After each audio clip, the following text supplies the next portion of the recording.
नमस्ते, ओवरव्यू में आपका स्वागत है। मोदी जी आर्थिक असमानता क्यों नहीं दूर करना चाहते हैं? दूसरा, इलेक्शन कमीशन भी ईडी सीबीआई के राह पर चल पड़ा। और तीसरा, मटन, मछली, मंगलसूत्र के बाद अब भाजपा के निशाने पर लुंगी। इन तीनों विषयों पर बात करने से पहले आपसे आग्रह, चैनल को सब्सक्राइब करें और हो सके तो चैनल की मेंबरशिप भी ले लें। आपके इस मेंबरशिप से हमें आर्थिक सहयोग मिलता है, जिससे हमें चैनल चलाने में आसानी रहती है। अगर आप हर महीने का फाइनेंशियल कमिटमेंट नहीं करना चाहते हैं तो एक बार वन टाइम भी हमारा आप आर्थिक सहयोग कर सकते हैं। उसके डिटेल्स नीचे डिस्क्रिप्शन में है। तो सबसे पहली बात, मोदी जी आर्थिक असमानता को दूर क्यों नहीं करना चाहते हैं? अभी क्या हुआ कि एक बड़ी भारी कंट्रोवर्सी हो गई है, जिसको बीजेपी लेके उड़ गई है। सैम पित्रोदा, जो कांग्रेस पार्टी से संबंध है, जिनका राजीव गांधी के दोस्त हुआ करते थे, टेक गुरु थे, उन्होंने एक बयान अभी 2 दिन पहले किसी इंटरव्यू में कहा कि अमेरिका में इनहेरिटेंस टैक्स 55% है। और उसका पीछे धारणा यह है कि जब व्यक्ति मर जाए तो समाज को भी कुछ देके जाए और अपने घर वालों को भी कुछ देके जाए। अब इसको लेके मोदी जी ले उड़े इस बात को। अब मोदी जी उसको बताए कि ये तो कांग्रेस जो है, पार्टी जो है, ये आपकी प्रॉपर्टी छीन लेगी। देखिए, सैम पित्रोदा भी ये कह रहे हैं और पूरा प्रोग्राम बन गया है, ये कैसे छीना जाएगा। ये बात मैं इसलिए कह रहा हूं कि इसके बाद जगह जगह इसको हर मीटिंग में बोला जाने लगा। और फिर मोदी जी ने एक नया कॉइन किया कि देखिए, कांग्रेस पार्टी जो है ये तो लूटती है, और ये जो लूट है इनकी ज़िंदगी के साथ भी, ज़िंदगी के बाद भी। और फिर उन्होंने ये भी कहा कि छीनकर इस जो आपका पैसा छीनेगी उसको मुसलमानों में बांट देगी। वो ये घुमा फिरा के उस बात को हिंदू मुस्लिम में ही ले आते हैं कि वो मुसलमानों में बांट देगी। अब कांग्रेस दुविधा में है। कांग्रेस ने ऑफिशियली ये स्टैंड लिया कि भाई ये सैम पित्रोदा जी का निजी विचार है, हमारी पार्टी का इससे कोई लेना देना नहीं है। लेकिन हम और आप जरा समझ लें कि ये मुद्दा है क्या। देखिए, टैक्स जो होता है भाई, टैक्सी से देश चलता है, टैक्सी से सारा सब कुछ चलता है। तो टैक्स क्या है? एक टैक्स इनकम पे होता है और एक टैक्स आपकी वेल्थ पे होता है। अब इनहेरिटेंस टैक्स ये है कि जब आपके जिनसे भी आप इनहेरिट कर रहे हैं, वो अगर उनकी मृत्यु हो जाती है तो उसके बाद एक टैक्स लिया जाना चाहिए। और इसका मूल मंत्र यह है कि रीडिस्ट्रीब्यूशन ऑफ वेल्थ से इसको जोड़ा जा रहा है। कहीं ना कहीं इसको अब लोगों के उसमें ये रीडिस्ट्रीब्यूशन ऑफ वेल्थ है। इसका नाम पहले स्टेट ड्यूटी था, कुछ लोग इसको डेथ टैक्स कहते थे, इनहेरिटेंस टैक्स था। ये 1953 से हिंदुस्तान में भी लागू था और 1985 में आके ये खत्म हुआ है। इसके अलावा एक देश में वेल्थ टैक्स भी चलता था, एक गिफ्ट टैक्स भी था, पर वो सब समाप्त हो गए हैं। अब इस समय gift tax, wealth tax, inheritance tax, death tax, state duty सब समाप्त हो गए हैं। और जो बाद के टैक्स समाप्त हुए उनको होने का एक मुख्य कारण था कि जो टैक्स कलेक्शन था, वो टैक्स कलेक्शन पे जो खर्च आ रहा था वो टैक्स कलेक्टेड से ज़्यादा था। तो ये हुआ कि भैया इसको बंद ही कर देना ठीक है, क्योंकि अमीर आदमी को कैसे टैक्स बचाना है, कैसे टैक्स की चोरी करनी है, ये उसको ठीक से आता है। बीजेपी सरकार ने कई बार ये सोचा, ये डॉक्यूमेंटेड है कि इस टैक्स को फिर से, इनहेरिटेंस टैक्स को फिर से कैसे लागू किया जाए।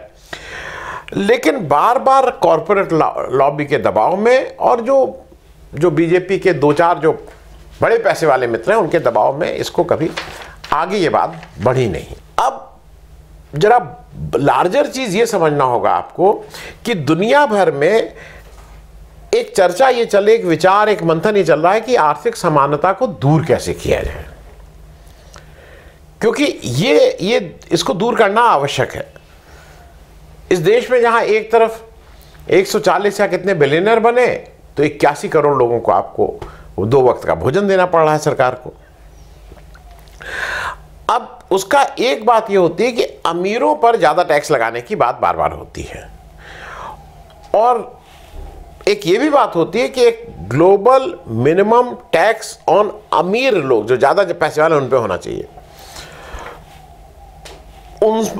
अमेरिका में जैसे 100 मिलियन US डॉलर, 1 मिलियन करीब 8 करोड़ रुपए, 100 मिलियन आप समझ सकते हैं, 100 मिलियन US डॉलर से ज़्यादा की वेल्थ वालों पर 25% का मिनिमम टैक्स लगाने की बात हो रही है। हमारे यहाँ कॉर्पोरेट टैक्स घटा दिए गए हैं, आज उस पर नहीं, लेकिन मैं आपको वैसे बता दे रहा हूँ। फ्रांस और ब्राज़ील जो G20 के सदस्य हैं, वो G20 में सुपर रिच पर कैसे ज़्यादा टैक्स लगाया जाए इसकी मांग कर रहे हैं। इस पे ऐसा है कि शायद जुलाई तक इस तरह की कोई एक बात भी हो जाए सामने। अब ये अमीर जो है वो करते क्या हैं? देखिए, टैक्स हेवन्स हैं, इसीलिए दुनिया में कुछ कुछ जगह टैक्स हेवन्स बने हैं जहाँ पूछा नहीं जाता है कहाँ से पैसा है, किसका पैसा है, कौन सा पैसा है, क्या कमाया, क्या गलत, क्या सही, वहाँ टैक्स हेवन्स हैं। और वो सब टैक्स चोरी करने का ही काम करते हैं, इसमें कहीं कोई दो राय नहीं है। अब एक चीज़ और, आप जरा यहाँ चलते चलते एक चीज़ समझ लीजिए। दुनिया में एक समय 2 नंबर के सबसे अमीर आदमी अडानी जी, वो देश के पहले 10 टैक्स देने वालों में नहीं आते हैं। टैक्स के मामले में बहुत फिसड्डी, लेकिन दुनिया के दूसरे नंबर के अमीर आदमी बन गए थे। मुद्दा है आर्थिक असमानता, इसमें और कोई मुद्दा नहीं है। जो इनइक्वालिटी है उसकी बात हो रही है। क्या इसको दूर करना है, या अमीर और अमीर होता जाए, गरीब और गरीब होता जाए, इसी पे चलते रहना है जैसा पिछले 10 साल से हो रहा है? यूरोपियन यूनियन की एक संस्था है, यूरोपियन यूनियन टैक्स ऑब्जर्वेटरी, जो पेरिस स्कूल ऑफ इकोनॉमिक्स में चलती है। उसका कहना है कि जो ग्लोबल बिलियनियर हैं, अरबपति लोग हैं, वो 0 से 0.5% ही टैक्स देते हैं, इससे ज़्यादा टैक्स नहीं देते हैं वो। और कम टैक्स में जो सबसे बड़ा घपला ये शेल कंपनीज के थ्रू होता है कि इधर का उधर, उधर का उधर, इनके माध्यम से होता है। ये IMF की रिपोर्ट है, आज सारे पेपर्स ने इसको कैरी किया है, टाइम्स ऑफ इंडिया ने, इंडियन एक्सप्रेस ने भी इसको ठीक से कैरी किया है। IMF की रिपोर्ट के अनुसार यूनाइटेड स्टेट्स में जो 25 सबसे बड़े धनाढ्य लोग हैं, सबसे पैसे वाले, सबसे वेल्दी लोग हैं, उनका एवरेज टैक्स जो है वो 3.25% ही है। और जो वहाँ के पहले 400 सबसे अमीर लोग हैं वो 9.4% टैक्स देते हैं। तो ज़्यादा अमीर है वो कम देता है। समस्या ग्लोबल है।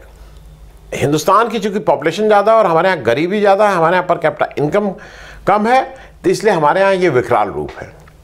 समाधान क्या है?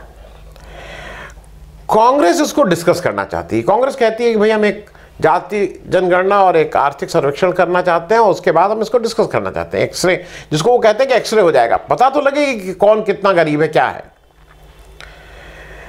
बीजेपी का इसके बारे में क्या सोल्यूशन है, क्या प्रस्ताव है? बीजेपी चुप रहती है।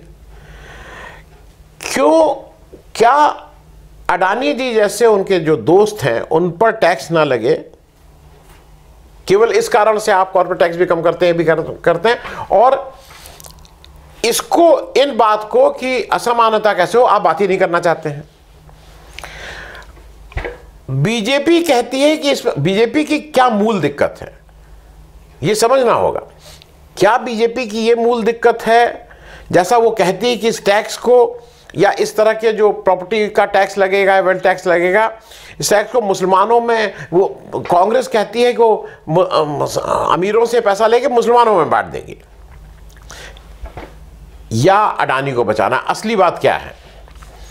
क्योंकि बीजेपी क्यों नहीं कहती है कि ठीक है हम अमीरों से तो टैक्स लगाएंगे लेकिन उसको नॉन मुस्लिम को बांटेंगे? चलिए कहिए ना कि हम अमीरों से, लेकिन आप ये नहीं कह रहे हैं क्योंकि आपको तो अडानी जी को टैक्स नहीं लगने देना है उनके ऊपर। या आप ये बताइए कि इस असमानता को दूर करने का आपका क्या प्रपोजल है, क्या उपाय है आपके पास? कुछ तो बताइए। सिर्फ मुसलमानों को दे देंगे, मुसलमानों को दे देंगे करके भरमाने की जरूरत नहीं है। तो ऐसा मुझे लगता है कि मोदी जी इस आर्थिक असमानता को दूर करना ही नहीं चाहते हैं, क्योंकि उनके लिए आपदा में अवसर की बात है। जब पूरे देश कोरोना में लड़ रहा था, मर रहा था, उस समय सबसे ज़्यादा कमाई अडानी जी कर रहे थे। तो इशू फिर से ये है, ये हिंदू मुस्लिम की बात नहीं है, बात ये है कि जो ज़्यादा गरीब हैं वो और गरीब होते जा रहे हैं, और उसके लिए आपका क्या रोड मैप है वो आप नहीं बता रहे हैं। दूसरी बात, इलेक्शन कमीशन भी ईडी सीबीआई की राह पर चल पड़ा है। देखिए, ये तो फैक्ट है कि मोदी जी कानून से ऊपर हैं।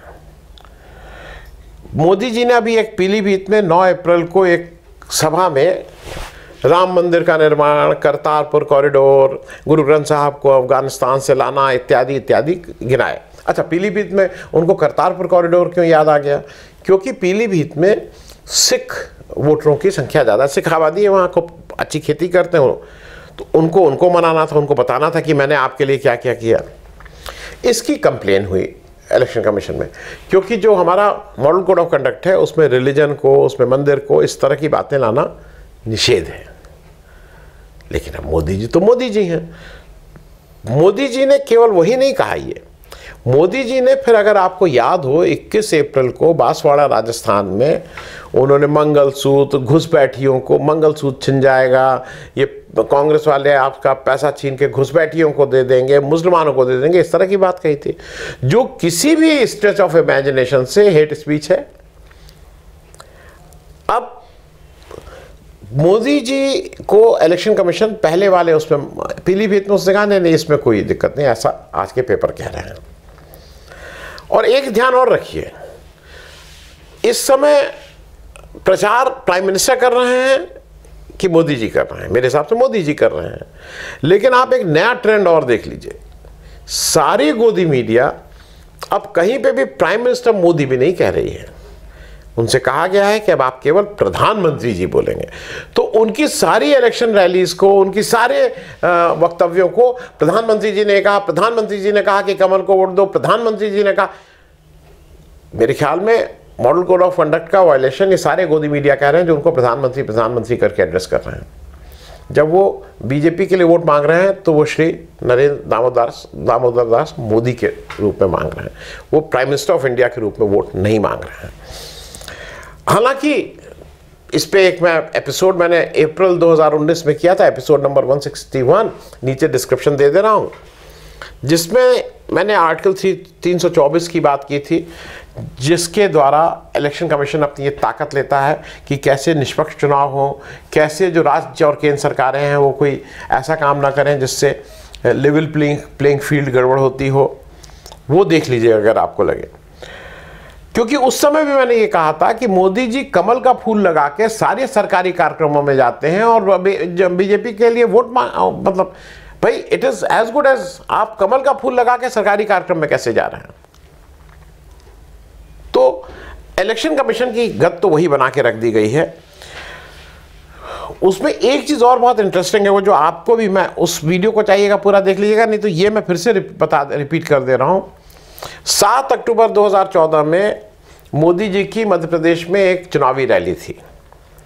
पीएमओ ने इलेक्शन कमीशन को लिखा कि भाई ये चूंकि प्राइम मिनिस्टर साहब हैं, ये चुनावी रैली में जा रहे हैं और फिर इनको एज प्राइम मिनिस्टर किसी काम से महाराष्ट्र में जाना है, तो इनकी इस ट्रिप को एग्जेम्प्ट किया जाए मॉडल कोड ऑफ कंडक्ट से, इसको प्राइम मिनिस्टर के दौरे के रूप में माना जाए। अब इलेक्शन कमीशन से कहा यह गया था कि आप इस ट्रिप को एग्जेम्प्ट कर दीजिए।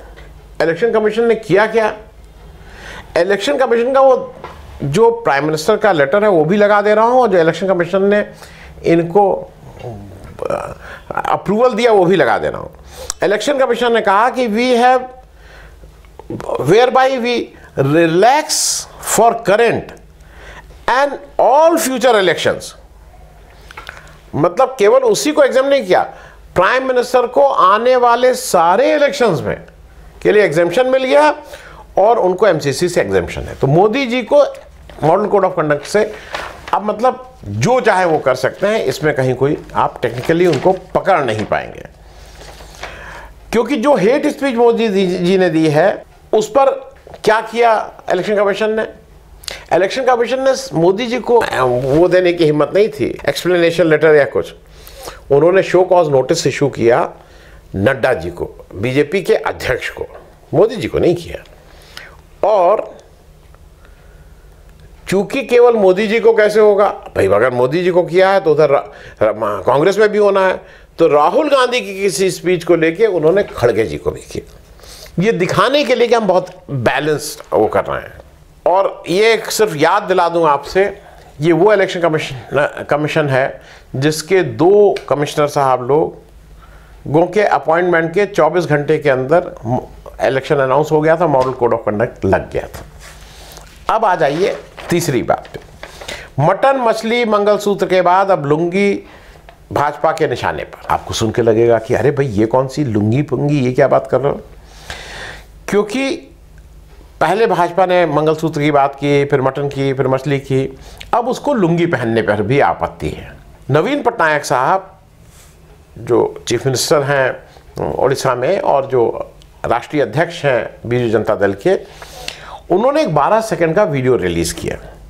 उस 12 सेकंड की वीडियो में उन्होंने उसका नाम जोड़ा शंख रखा गया उस वीडियो का, क्योंकि वहाँ लोकसभा का चुनाव है, विधानसभा का चुनाव है, शंख चुनाव चिन्ह है, तो उन्होंने जोड़ा शंख लेके कहा कि भाई आप 2 बार शंख को पे मुहर लगाइए।